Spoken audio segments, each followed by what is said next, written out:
Welcome dear rockers. आज की movie का नाम है वायरस 32 और ये हॉरर मूवी पिछले साल रिलीज हुई थी। मूवी की शुरुआत उरगई सिटी के एक छोटे अपार्टमेंट में होती है। एक बुजुर्ग औरत अपनी पेट बर्ड के लिए खाना लेने किचन में जाती है। वो लौटती है तो बर्ड पिंजरे में नहीं होती। वो देखती है कि लिविंग रूम में उसका हस्बैंड टीवी के आगे बैठा हुआ है, लेकिन लगता है एकदम फ्रीज हो गया। उसने अपने हाथ में बर्ड को कसकर पकड़ा हुआ है और उसकी नाक से खून निकल रहा है। पास के अपार्टमेंट में इरिस नाम की औरत अपनी रूममेट से बात कर रही होती है। इनको और उनके घर को देखकर पक्का यकीन हो जाता है कि ये दोनों सिंगल वर्किंग वीमेन हैं। पर सच तो यह है कि सिर्फ इरिस की रूममेट सिंगल है और रेटिंग एप्स में बिजी रहती है। लेकिन इरिस इतनी लकी नहीं है, उसकी तो शादी भी हो चुकी है और वो अपनी फैमिली फोटो को कमरे में छुपा कर रखती है क्योंकि बेचारे का डाइवोर्स हो चुका है। उसकी एक बेटी है जिसका नाम टीना है। इरिस ड्यूटी के लिए तैयार होती है कि कोई डोरबेल बजाता है। तभी उसकी रूममेट बताती है कि तुम्हारी बेटी आई है। डाइवोर्स के बाद उसके और उसके एक्स हस्बैंड के बीच एग्रीमेंट हुआ था कि एक हफ्ते के लिए टीना पापा के पास रहेगी और एक हफ्ता मामा के साथ। आज तो डैडी के पास होना चाहिए था टीना को, फिर वो यहाँ कैसे आ गई? ये सोचकर इरिस दरवाजे पर जाती है। शराब की बोतल्स देखकर टीना अपनी माँ को डांटती है कि आप कभी नहीं सुधरेंगी। तभी इरिस कोई बहाना करके टॉपिक चेंज कर देती है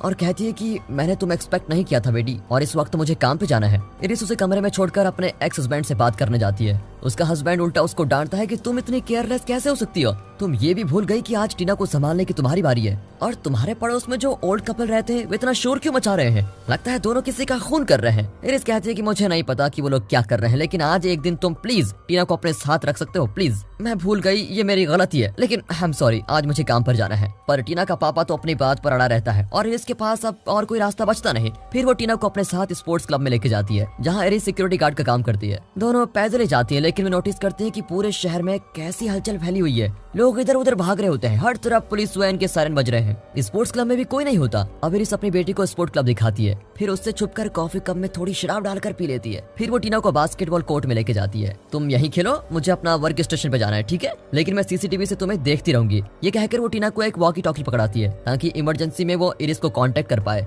इरिस के जाते ही टीना बास्केटबॉल खेलने लगती है, लेकिन खिड़की पर कोई अपने हाथ दबाकर खड़ा होता है जिसे टीना नहीं देखती। यहाँ इरिस अपने वर्क स्टेशन जाकर सिगरेट जलाती है और अपनी बेटी को मॉनिटर पर देखती है। कुछ देर बाद वो स्पोर्ट्स क्लब के दूसरी जगहों को चेक करने जाती है। अचानक लाइट्स ऑफ होती हैं। अब टीना डर के मारे चिल्लाने लगती है। तभी इरिस वॉकी टॉकी पर बात करके उसको शांत करती है। फिर वो बेसमेंट में जाकर फ्यूज बॉक्स को चेक करती है कि यहाँ पर कोई प्रॉब्लम तो नहीं है। तभी टीना इरिस को बताती है कि मुझे छोटे भाई की याद आ रही है, हम उस दिन बीच पर कितना एंजॉय कर रहे थे। और फिर अपने बेटे को याद करके इरिस भी रोने लगती है और उसके बारे में और बात नहीं करना चाहती। वो वापस वर्क स्टेशन जाती है, लेकिन वो देखती है कि बाहर एक कार चल रही है और उसके सामने दो आदमी एक आदमी को बुरी तरह पीट रहे हैं। वो पुलिस को कॉल करती है और बालकनी में जाकर सामने की बिल्डिंग के सिक्योरिटी गार्ड से बात करती है। वो कहता है कि ये लोग ड्रग एडिक्ट्स हैं, इनकी मारपीट अक्सर यहाँ चलती रहती है। अब जब इरिस लौटकर मॉनिटर्स को देखती है तो टीना गायब होती है। फिर वो बास्केटबॉल कोर्ट में जाकर देखती है, वहाँ पर एक आदमी उसकी ओर भाग कर आता है। उसका चेहरा खून से लथपथ है और लगता है वो ज़ॉम्बी है। इरिस उसे मारकर भाग जाती है और उस आदमी को नीचे फ्लोर में लॉक कर देती है। फिर वो क्लब के दरवाजे से देखती है तो पता चलता है कि बाहर तो हत्याकांड हो रहा है।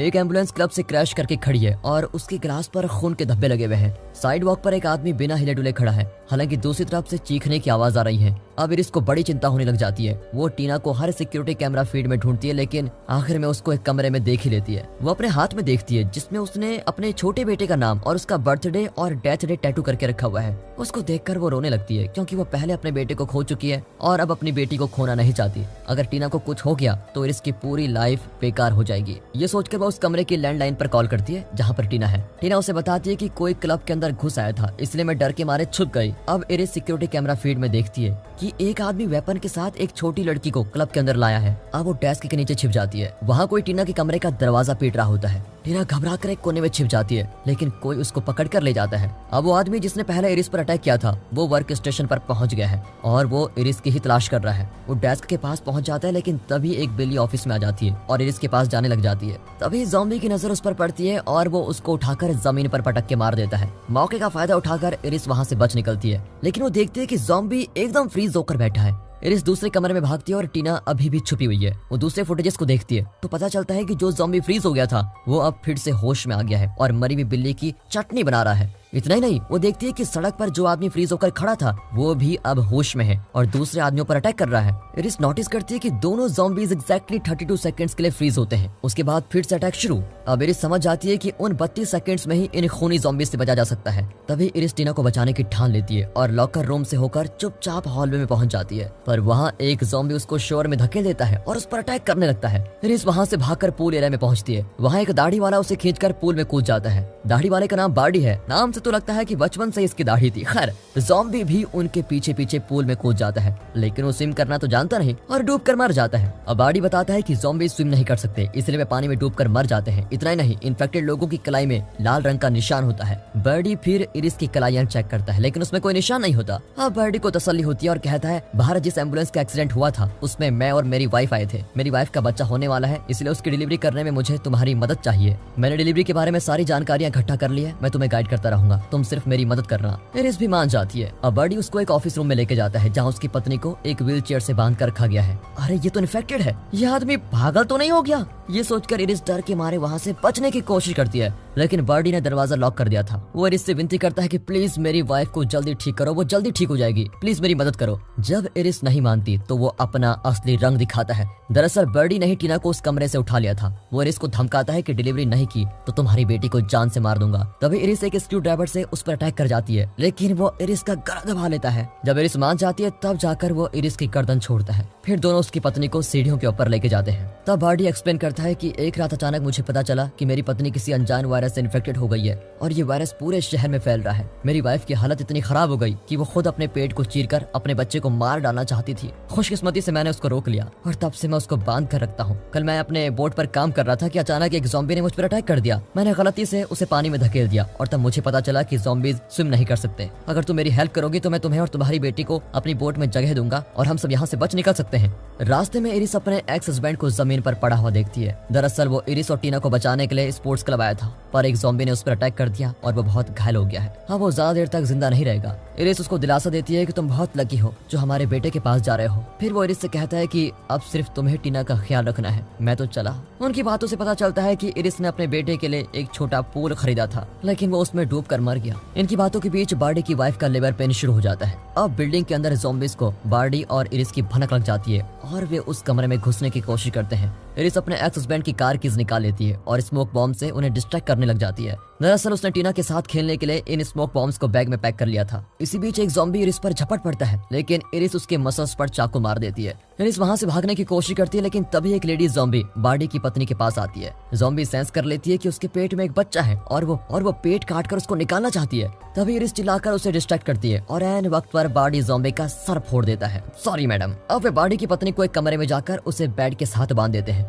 इसी बीच बच्चा डिलीवरी के लिए बिल्कुल तैयार होता है और इरिस बड़ी कोशिश के बाद बच्चे को बाहर निकालती है। बार्डी का लड़का हुआ है। बार्डी अपने बच्चे को अपनी पत्नी के हाथ में रखता है। उसे लगता है कि अपने बच्चे को देखकर उसकी ममता जाग जाएगी और उसका ज़ॉम्बी डिजीज ठीक हो जाएगा, लेकिन ठीक 32 सेकंड्स बाद फिर से बिल्डिंग के लाइट्स ऑफ हो जाते हैं। इरिस टॉर्च ऑन करके देखती है कि जच्चा बच्चा दोनों बेड से गायब। नेक्स्ट सेकंड में देखते हैं कि बार्डी की वाइफ एक कोने में अपने बच्चे को हाथ में पकड़कर बैठी हुई है। उसने बच्चे का सर कस के पकड़ा हुआ है। इरिस बार्डी पर चिल्लाती है कि मूर्ति की तरह खड़े क्या हो, कुछ तो करो वरना बच्चा मारा जाएगा। बार्डी एक सेकंड के लिए सोचता है और अपनी वाइफ को माथे पर शूट कर देता है। उसका डिसीजन बिल्कुल ठीक था, क्या करता बेचारा, लेकिन फिर भी बहुत दुखी होता है। वो कोने में बैठकर अपने रोते हुए बच्चे को चुप कराने लगता है। फिर वो इरिस को बताता है कि तुम्हारी बेटी बॉयलर रूम में है। वो इरिस को अपना गन और बोट की चाबी देता है और जब इरिस उस कमरे में पहुंचती है तो टीना का बैकपैक वहां पर पड़ा होता है और उसके पास एक आदमी की लाश होती है। बॉयलर के अंदर एक छोटी लड़की का शरीर जल रहा होता है और अब इरिस अपनी बेटी की मौत बर्दाश्त नहीं कर पाती। लेकिन कुछ ही सेकंड्स में टीना वहां पर आती है। वो कहती है कि बार्डी ने उसे बॉयलर रूम में छुपा दिया था। फिर एक आदमी अपनी बेटी के साथ यहाँ आया। ये वही बाप बेटी थे जिन्हें इरिस ने सीसीटीवी पर देखा था। दोनों बॉयलर रूम में आए और उस आदमी ने टीना की मदद की थी, लेकिन तभी वहां पर दर्जन ज़ॉम्बीज आ गए और उन्होंने उस लड़की के पापा को मार डाला। इतना ही नहीं, ज़ॉम्बीज ने उस बच्ची को भी बॉयलर में फेंक दिया। अब इरिस टीना को लेकर बिल्डिंग के एग्जिट डोर की तरफ भागती है, लेकिन ज़ॉम्बीज ने रास्ता ब्लॉक करके रखा होता है। बट इनकी किस्मत अच्छी होती है जो उसी वक्त 32 सेकंड्स का इंटरवल शुरू हो जाता है, मतलब ज़ॉम्बीज का फ्रीजिंग इंटरवल। 32 सेकंड्स होते हैं इनके पास उन ज़ॉम्बीज से बच निकलने के लिए, लेकिन वे एग्जिट के बहुत पास पहुंच जाते हैं कि तभी टाइम अप हो जाता है और ज़ॉम्बीज फिर से अपना गेम शुरू कर देते हैं, यानी कि वे एक्टिव हो जाते हैं। फिर क्या, वे माँ बेटी को चेस करने लगते हैं। इरिस और टीना उसके पापा की कार में वहाँ से निकलती है, तभी ज़ॉम्बीज की भीड़ उन्हें घेर लेती है। वे विंडो ग्लासेस को तोड़ देते हैं, लेकिन ये क्या, माँ बेटी कार से गायब। एक्चुअली स्मार्ट मॉम अपनी बेटी को लेकर अंडरग्राउंड गटर में चली गई थी। वहाँ वे बाड़ी को देखते हैं, उसने अभी भी अपने बच्चे को पकड़ा हुआ है। वो जानता है कि वो यहाँ से बच नहीं सकता। फिर वो इरिस को अपनी बोट का नाम बताता है और कहता है कि तुम मेरी बोट को लेके जाओ और अपनी बेटी का ख्याल रखना। तभी वो पहला ज़ॉम्बी जो स्पोर्ट क्लब में सब पर अटैक कर रहा था वो प्रकट होता है। इरिस के पास सिर्फ एक नेल गन है। वो टीना से कहती है कि तुम भाग जाओ बेटी, मेरी फिक्र मत करो। ज़ॉम्बी इरिस को पीटने लगता है, पर टीना भागने के बजाय ज़ॉम्बी के फ्रीज होने का वेट करती है।